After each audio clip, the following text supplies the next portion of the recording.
بسم اللہ الحمدللہ والصلاة والسلام علی رسول اللہ رب اشرح لی صدری ویسر لی امری واحلل عقدۃ من لسانی یفقہوا قولی۔ ناظرین السلام علیکم ورحمۃ اللہ وبرکاتہ۔ سیرت النبی صلی اللہ علیہ وسلم انگلیوں پر اہم واقعات کو یاد رکھیے آسان طریقے سے 5 منٹ سیریز میں۔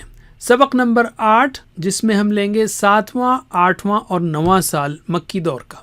یاد رکھیے ہم کو بایاں ہاتھ استعمال کرنا ہے اور اس سبق کے 3 حصے ہیں: حفاظت، بائیکاٹ اور حج میں دعوت۔ تو ہم لیتے ہیں پہلا حصہ، حفاظت پر اتفاق بنو ہاشم اور بنو مطلب کا۔ نبی کریم صلی اللہ علیہ وسلم کے چچا ابو طالب جو کہ مسلمان نہیں تھے، ان کو محسوس ہو رہا تھا کہ مکے کے لوگ ان کے بھتیجے کو نقصان پہنچا سکتے ہیں، تو انہوں نے بنو ہاشم اور بنو مطلب کے خاندانوں کو جمع کیا اور کہا کہ بھتیجے کی حفاظت کا جو کام وہ اب تک تنہا انجام دے رہے تھے، اب اسے سب مل کر کریں۔ عرب کی خودداری کے پیش نظر ابو طالب کی اس بات کو دونوں خاندانوں کے مسلم و غیر مسلم سبھی لوگوں نے قبول کر لیا۔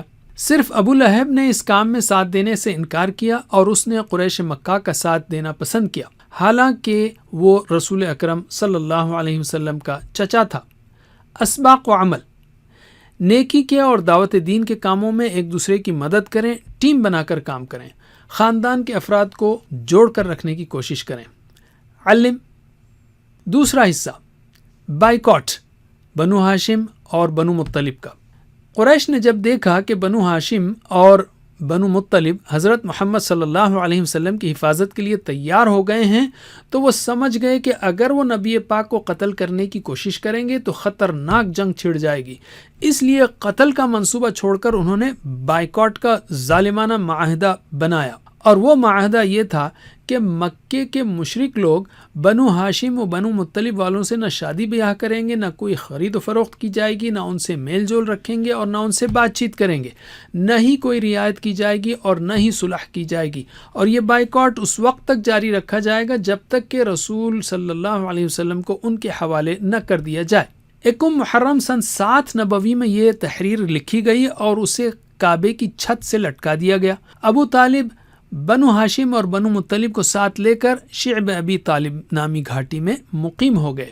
اس گھاٹی میں رسول اللہ صلی اللہ علیہ وسلم اور صحابہ کرام رضی اللہ عنہم نے 3 سال تک نہایت ہی سخت حالات میں زندگی گزاری۔ اب ہم لیتے ہیں اسباق و عمل۔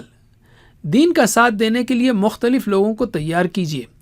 دعوت و تبلیغ کی راہ میں مشکل آئے تو اللہ سے دعا کیجیے کہ وہ صبر کرنے کی توفیق دے۔ علم، اب ہم لیتے ہیں تیسرا حصہ، حج میں دعوت و تبلیغ۔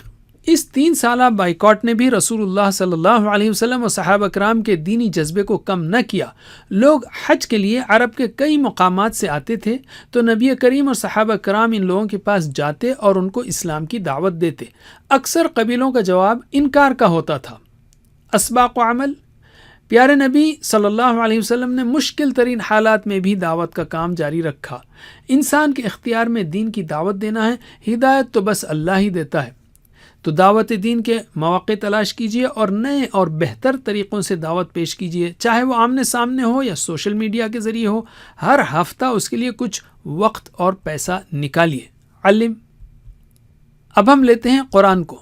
تیسرے دور میں یعنی 6 سے 10 نبوی میں 20 صورتیں نازل ہوئی اور اس کی اکثر صورتیں 17 سے 24 میں ہیں سوائے 21ویں پارے کے۔ اس کو کم از کم یاد رکھیے۔ یہ صورتیں ان سخت حالات میں ایک طرف قریش کو اعتراضات کا بہترین جواب دیتی ہیں، دوسری طرف صحابہ کرام کے ایمان کو زبردست مضبوط کرتی ہیں اور آخرت کے وعدوں پر یقین کو بڑھاتے ہوئے قربانی کے لیے تیار کرتی ہیں۔ ہم آج بھی اور ہر دور میں ان صورتوں سے خوب فائدہ اٹھا سکتے ہیں، انہیں سمجھ کر پڑھیے۔ ہم لیتے ہیں حدیث۔ صحابہ کرام رضی اللہ عنہم رسول اللہ صلی اللہ علیہ وسلم کی روزانہ کی زندگی کو دیکھتے تھے جو سیرت کی کتابوں میں ہے، ساتھ ہی ساتھ وہ آپ کی باتوں کو بھی ادب، شوق اور اہتمام سے سنتے اور اس پر عمل کرتے تھے۔ اس لیے آپ صلی اللہ علیہ وسلم سے محبت کا تقاضا ہے کہ ہم آپ کی احادیث کو پڑھنے کے لیے تھوڑا سا وقت ضرور نکالیں۔ تو ہم نے نبوت کے 7ویں، 8ویں اور 9ویں سال کے 3 اہم موضوعات سیکھے۔ اب بائیں ہاتھ کی دوسری انگلی کے 3 حصوں پر اس کی مشق کیجیے۔ حفاظت پر اتفاق، بنو ہاشم کا بائیکاٹ اور حج میں دعوت، یا مختصراً حفاظت، بائیکاٹ اور دعوت۔ جزاکم اللہ خیر۔ کوئز کرنا مت بھولیے۔